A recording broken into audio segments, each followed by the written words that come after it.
The shadow of a fresh terror threat, it has been hanging over 9/11 observances today. That, of course, on the 13th anniversary of the terror attacks. Ceremonies across the country, they come now just hours after the president announced that he would launch a new military front against ISIL, obviously in the disturbed Middle East. I will not hesitate to take action against ISIL in Syria as well as Iraq. Senior administration officials said the president's decided to use airstrikes in Syria combined with working with partners on the ground. The timeline for action is unclear.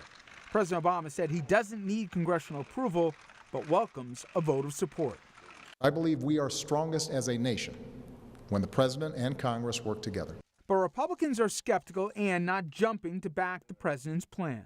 An F-16 is not a strategy. And airstrikes alone will not accomplish what we're trying to accomplish. Somebody's boots have to be on the ground. In a statement, House Speaker John Boehner said, while the president presented a compelling case for action, many questions remain about the way in which the president intends to act. The president asked Congress for authority and funding to train and equip modern Syrian rebels. Saudi Arabia has agreed to host the program. We must strengthen the opposition as the best counterweight to extremists like ISIL. The president also announced that the U.S. would expand airstrikes in Iraq beyond the mission of protecting Americans and providing humanitarian aid. So that we're hitting ISIL targets as Iraqi forces go on offense. More than 1,000 U.S. troops are already in Iraq, and the president announced that an additional 475 will be deployed there. These American forces will not have a combat mission. We will not get dragged into another ground war in Iraq. Okay, I'm going to bring a panel in a second, but I just want to give you an idea of where the American public stands on some of the various questions that we're going to address here, plus also where we were in the immediate aftermath 13 years ago to the day versus now. Now, when it comes to strikes against insurgents in Syria, this new poll out from NBC and the Wall Street Journal shows that nearly 2 out of every 3 Americans support the attacks, while less than a third oppose them. Also, same poll here found that 47% of Americans feel less safe than they did before 9/11, and 26% say they feel safer since 9/11. 13 years ago, as we know, we were waging a war, or immediately in the aftermath, against the Taliban and al-Qaeda. And as America has seemingly weakened the terror network, now we are dealing with another one. We're fighting ISIL, as you know, and just as one terror network dies out, seemingly another one reappears. And many argue it is not the terror network that needs to be destroyed. It is that extremist ideology that has to be defeated here, which could present a massive problem here. Forget about this administration or even the succeeding generation, or administration, but for generations overall to come. Now, what will the war on terror look like down the line for the kids that have grown up with it since 9/11? And for some of them, the war on terror will not be a foreign concept. It will be, frankly, painfully familiar. And my father, John Patrick Gallagher. Dad, even though you're not on this earth anymore, I know you're looking down at us and smiling. I love you, and I always will. I want you to think about that young man here who's 13 years of age. His entire life is in a post-9/11 reality here. And just think about where we have gone in those 13 years, and who knows where we go for the next 13. And in that, I want to bring in our panel right now. Richard Brodsky, former Democratic New York State Assemblyman, now senior fellow at Demos, professor at NYU, and I could go on. Dominic Carter, political journalist, author, Republican strategist. Bill O'Reilly also served as Rob Astorino's spokesman in his 2 successful runs for Westchester County exec, and a media person himself here, if you've seen Newsday. And Andrew Whitman, senior political correspondent. So, more than was the president good, strong enough, what will Congress do or not do on this anniversary? And I'll start with you, Richard. When you think back and you see the voices and you hear the families today, and you saw that kid, you realize how much has really changed in 13 years. And in the day-to-day you miss it, but when you're given some of those realities, just without even the social compact of the privacy changes we've gone to, a lot has changed. A lot has changed about the quality of our daily lives, and some of it necessary, perhaps some of it not. And I think it's useful, even on a day like today, to consider what we did right, what we didn't do so well, and how that plays into what we ought to do today when the rhetoric is alarmingly similar, even if the actions are not yet that way. The 9/11 was used to make two of the largest American military and foreign policy mistakes ever made. It was also used to mobilize public opinion to understand that war was not always going to be between a nation and a nation. It's not always going to be Germany against America. It's going to be a constant grinding struggle against, in this case, religious forces. And there is this debate in the shifting political polls. Dominic, those poll numbers, if I went back a month or two ago, before the two beheadings, really, let's be honest, it would have been the opposite. The idea that the American public overwhelmingly says they approve airstrikes in Syria, in Congress, whether or not they'll give the vote or not, at the end they're not going to stand in the president's way on this one. It's a new reality that we're in right now. There seems to be the sense of not just unease, but nobody knows how this one ends. You know, and he said it's not nation-state war anymore. It's just a new normal. I think the rhetoric reflects reality these days, the political rhetoric. And if you look at poll after poll, the American public is scared. The first numbers that you did there, looking at those numbers right there. And it dictates, even for a president who was elected on a platform of ending the wars, that he must take action.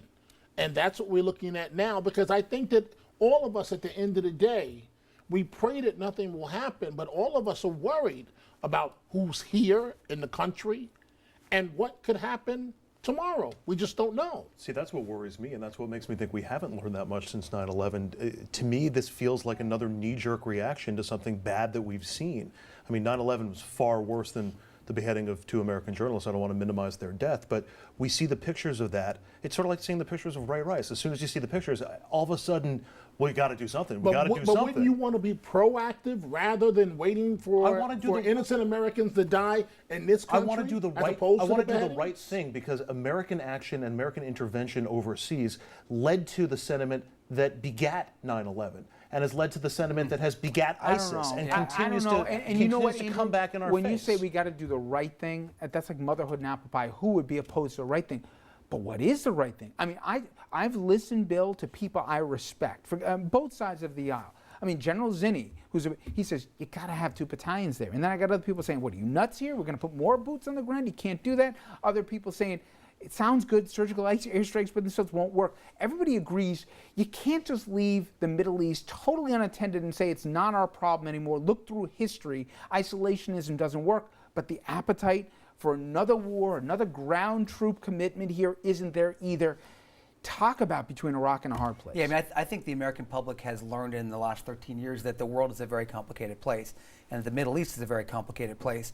And I think Americans that supported the war initially in Afghanistan and in Iraq, which I did, I think people learned that this is a lot more complicated than perhaps we thought. That said, I think people do realize that action has to take place. I think the president's right to try and build out a multinational front to do it. Like the first President George Bush did very, very effectively. I think it has to be led by the Arab states.